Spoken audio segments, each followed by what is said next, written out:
여전히 일부 회사에서 서비스를 제공하는 대가로 노예라 할 정도로 부당한 계약 조건으로 인해 매달 회사와 약속한 금액의 계약을 넣어야 하고 기간을 두고 평가를 받고 그것을 못하면 지원한 금액을 환수당하게 됩니다.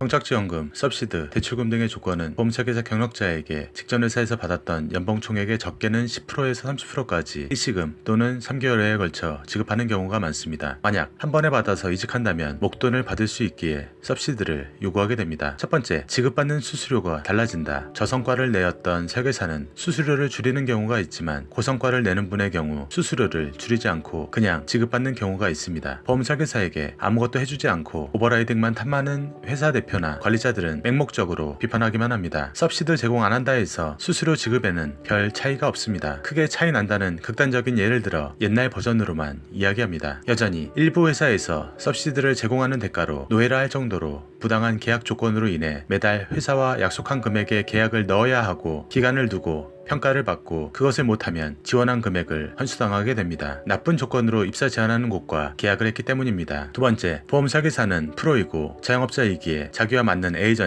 에이전트들과 계약합니다. 프로 선수가 몸값으로 이적료를 받고 팀을 옮깁니다. 팀은 그 이적료를 감당할 수 있다면 이적 제한을 하고 선수는 제한받은 그 조건이 맞으면 이적을 하고 아니면 이적이 무산됩니다. 나중에 실력이 떨어지면 이적료는커녕 연봉받고 옮기다 마지막에는 연봉마저 지급해줄 곳이 없어 선수생을 마감합니다. 이들을 돈 받고 옮긴다고 해서 비판할 수 없습니다. 그 세계에서는 당연하게 생각되는 것입니다. 선수도 1인 기업이고 보험 설계사도 1인 기업입니다. 세 번째, 서비스를 제공하지 못하는 곳들은 아무것도 투자하지 않으면서 서비스를 무조건 악의 축으로 매도합니다. 물어보겠습니다. 본인들의 회사에서는 무엇을 해주나요? 투자 아무것도 안 하고 여전히 나만 믿고 아무것도 없는 불구덩이로 뛰어들어 모든 열정을 불태우라 한다면 안 될 말씀입니다. 그나마 투자해서 사람들을 스카우트하는 회사보다 좋은 것이 있어야 하는데 이 코로나 시기에 비밀 무기와 훌륭한 인프라 건설은 글쎄요 입니다. 오히려 서비스 제공하는 회사보다 인프라와 영업 도구 제공에서 밀리는 것이 사실입니다. 보험 설계사들이 정착지원금, 대출금, 서비스 제공해주는 회사에 입사하려면 자신의 가치를 스스로 입증시켜서 제대로 된 몸값을 요청하시면 됩니다. 그 이후의 것은 회사의 판단이고 좋은 조건을 받아낸다면 그것이 나쁘다고 부정하기는 어렵습니다. 한번 망가진 보험회사는 재개하기 어렵습니다. 재개한다고 하는 것이 투자 안 하고 보험 설계사에게 기생해서 수수료 착취하는 것입니다. 이제는 옛날 데이터는 다 무시하고 리셋입니다. 좋은 제도를 가지고 보험 설계사에게 투자하지 않으면 좋은 보험 설계사를 영입할 수 없습니다. 투자하지 않고 보험 설계사의 수당 일부를 가로채려고만 한다면 날강도와 다를 바가 없습니다. 이제는 보험 설계사에게 투자하고 자기 것을 많이 내어주는 회사들이 생겨나고 있습니다. 그렇지 못한 곳들은 남 비난 그만하고 조용히 사업을 접어야 합니다. 저희도 정착지원금, 대출금, 서비스